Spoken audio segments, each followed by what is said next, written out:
দাউদকান্দি উপজেলার চরগোয়ালী বৈলালদী তরুণ জাগরণী সমাজ সংস্কার আন্দোলন সংগঠনের উদ্যোগে মাদকমুক্ত সমাজ গঠনে আলোচনা সভা অনুষ্ঠিত হয়। 11 এপ্রিল শুক্রবার বিকেলে চরগোয়ালী উচ্চ বিদ্যালয়ের মাঠে আলোচনা সভায় দুটি গ্রামকে আদর্শ গ্রাম, সমাজ বিচার ব্যবস্থাপূর্ণ উদ্ধার করা, মাদকমুক্ত সমাজ গঠন, কিশোর গ্যাং রোধ ইত্যাদি বিষয়ে আলোচনা করা হয়। চরগোয়ালী বৈলালদী এই দুই গ্রামকে একটি আদর্শ গ্রাম হিসেবে গড়ে তুলতে বিভিন্ন পদক্ষেপ নেওয়া হয়। মোহাম্মদ আনিসুর রহমানের সঞ্চালনায় অনুষ্ঠানে প্রধান অতিথি ছিলেন FM আখতারুজ্জামান।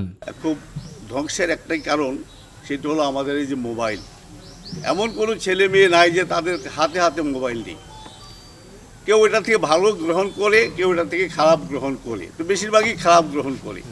যে কারণে আজকে মোবাইলের কারণে অনেক কিছু কিন্তু উঠে গেছে, অনেক কিছুর ব্যবহার শেষ হয়ে গেছে।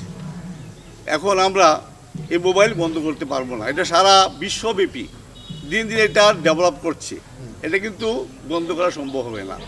তবে যতটুকু সম্ভব আমরা আমাদের সন্তানদের এর থেকে একটু দূরে রাখার চেষ্টা করব।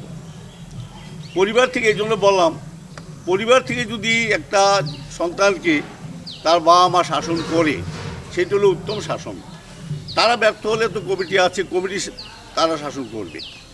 এবং এই যে এখানে দুই গ্রাম মিলে যে উদ্যোগ নেওয়া হয়েছে, এবং অনেকেই বলেছে বিভিন্ন অভাব অভিযোগের কথা, এগুলো একটাও কিন্তু মিথ্যা নেই, সত্য কথা তারা সবাই বলেছে এবং মুখ ফুটে বলতে পেরেছে, সেহেতু তাদেরকে ধন্যবাদ জানাচ্ছি। আপনার ছেলে যদি মাদকাসক্ত হয়, তাকে প্রথমেই বেত্রাঘাত করার প্রয়োজন নাই, প্রথমেই জেলে পাঠানোর প্রয়োজন নাই। আপনি বুঝাবেন, আপনি বুঝায় না পারলে আমরা বুঝাবো। আমরাও যদি ব্যর্থ হই, আমরা তাকে একবার দুইবার তিনবার বুঝাবো। এরপরও যদি না হয়, তখন আমরা তার বিরুদ্ধে অ্যাকশানে যাব। কথা কি আমি বুঝাইতে পারছি?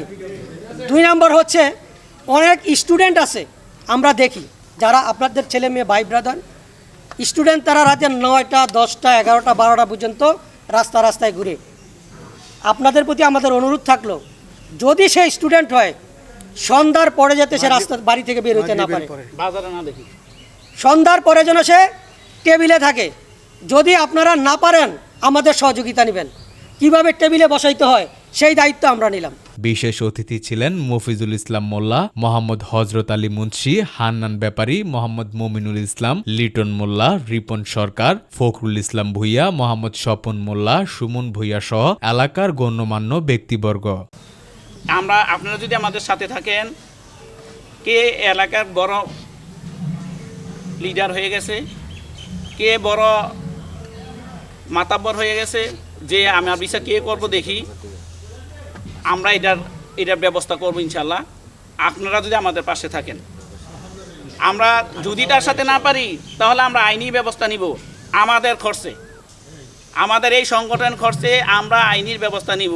এমনকি এই রকম আলোচনা, ভবিষ্যতে এইরকম আলোচনা করার সময় আমরা থানার কর্তৃপক্ষ এখানে উপস্থিত থাকবেন ইনশাল্লাহ। শরীরের একটা নখ যদি ব্যথা হয়, সারা শরীর অসুস্থ হয়ে যায়। 10 জন খারাপ হইতে হয় না, একজন খারাপ হইতে পুরো সমাজ ধ্বংস। একটা সমাজে কত অপরাধ হতে পারে, খুব লজ্জা লাগে অন্য সমাজে, অন্য কোথাও গেলে। আমরা এই সমাজে বড় হয়েছি ছোটো থেকে, আমাদেরকে মানুষ কত সম্মান করে, অথচ এরা যেখানে যাই প্রশ্ন, কত জবাব দেওয়া যায়। আমার ছেলে, আমার ভাই, আমার ভাতিজা, আমার ভাগিনা, সবই তো আমার, কাকে দোষ দিব আমি? যেহেতু আমাদের এখানে একটা প্রতিষ্ঠান আছে, প্রতিষ্ঠানের ছেলে মেয়ে দিন দিন কম হচ্ছে। আগে কিন্তু এত ছিল না, ঐতিহ্যবাহী হিসাবে এটা আগেও ছিল। এবং 5 গ্রামের একটা ঈদগাহ আছে এবং একটা বাজার আছে। বাজারটা দেখছেন চোখের সামনে, এটা কুড়ে কুড়ে নষ্ট হয়ে গেল। কোনো একটা ঘটনা হলে যদি ঘটনাটা বাড়িতে হয়, সেটা এসে বাজারে হয় সমস্যা। যার কারণে আতঙ্কের কারণে মানুষ আসে না। শ্রদ্ধা ও সম্মানের সঙ্গে যে মুরব্বীদের সাথে কথা বলবেন যুব সমাজ থেকে, এটা এখন বর্তমানে আশা করা যায় না। আজকের যে উদ্যোগ, মাদক বিরোধী যে উদ্যোগ, আমাদের সবার মুখে একটি কথাই থাকবে, যে মুখে আমরা মা ডাকি সেই মুখে আমরা মাদককে না বলি, যে মুখে আমরা মা ডাকি সেই মুখে আমরা মাদককে না বলি। এই স্লোগান যদি আমরা মুখে মুখে রাখি, অবশ্যই আমাদের সমাজ মাদক মুক্ত হবে। এর আগে এরকম কোনো কমিটি বা এরকম কোনো উদ্যোগ অত্র এলাকায় হয়েছে কিনা আমার আসলে জানা নাই। তো যেহেতু যারা এই উদ্যোগ নিয়েছে, আমি অবশ্যই তাদেরকে সাধুবাদ জানাই। ভাবে গঠন করতে চাই, এটা হলো আমাদের মূল লক্ষ্য। আর এগুলি করতে হইলে সবার একাত্মতা, সবার মধ্যে একটা ঐক্য সৃষ্টি করতে হবে। যারাই আজকে বিগত দিন দেখছি আমরা অনেক ঘটনা ঘটে গেছে, আমরা কোনোটা বিচারের আওতায় আনতে পারছি, কোনোটা বিচারের আওতায় আনতে পারি নাই।